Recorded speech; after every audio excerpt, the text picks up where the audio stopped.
அனைவருக்கும் வணக்கம். இன்னைக்கு நான் உங்களுக்கு ஒரு அறிவான கதை சொல்ல போறேன். மன்னருக்கு ஒரு மீனவன் மீன் எடுத்துட்டு வந்தானா. ராஜா, இந்த அரிதான மீனை நீங்க வாங்குறது தான் பொருத்தமா இருக்கும் அப்படின்னு சொன்னானா.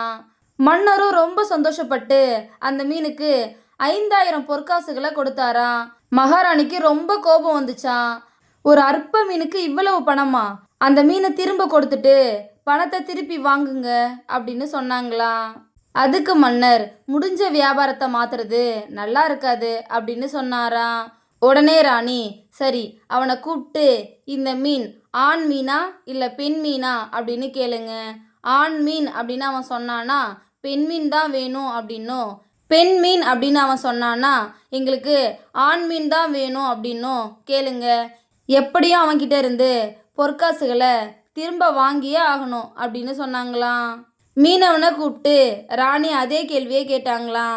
மீனவன் உஷாரா, மகாராணி, இது ஆணும் இல்லை பெண்ணும் இல்லை, ரெண்டோட குணங்களும் இருக்கிற அதிசய மீன், அதனால தான் நான் இதை மன்னருக்கு கொண்டு வந்தேன் அப்படின்னு பதில் சொன்னானா.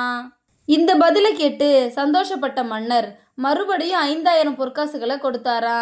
அப்போ அதுல இருந்த ஒரு காசு தரையில விழுந்து ஒடிச்சான். மீனவனும் அதை தேடி எடுத்தானா. இதை பார்த்த மகாராணி கோபத்தோட உச்சிக்கே போய், கீழே விழுந்த காசை யாராவது வேலைக்காரங்க எடுத்துட்டு போகட்டுமேன்னு விட்டானான்னு பார்த்தீங்களா, பேராசக்காரன் அப்படின்னு மன்னர்கிட்ட சொன்னாங்களாம். இதை கேட்ட மீனவன் நிதானமா திரும்பி, நான் பேராசையில் அதை எடுக்கல மகாராணி, அந்த நாணயத்தில் மன்னரோட உருவம் இருக்கு, யாராவது அதை தெரியாம மிதிச்சிட்டா கூட என்னால் தாங்கிக்க முடியாது அப்படின்னு சொன்னானா. இதனால இன்னும் சந்தோஷமான மன்னர் இன்னொரு 5000 பொற்காசுகளை கொடுத்தாராம். இப்போ மகாராணி எதுவுமே பேசாம அமைதியா இருந்தாங்களாம். இதோட அந்த கதை முடிஞ்சிருச்சு. சில நேரங்கள்ல தொழில் நடக்கும்போது கூட இருக்கிறவங்க வாயை மூடிட்டு இருந்தாலே பாதி செலவு குறைஞ்சிடும். அதை தான் இந்த கதை நமக்கு சொல்லுது.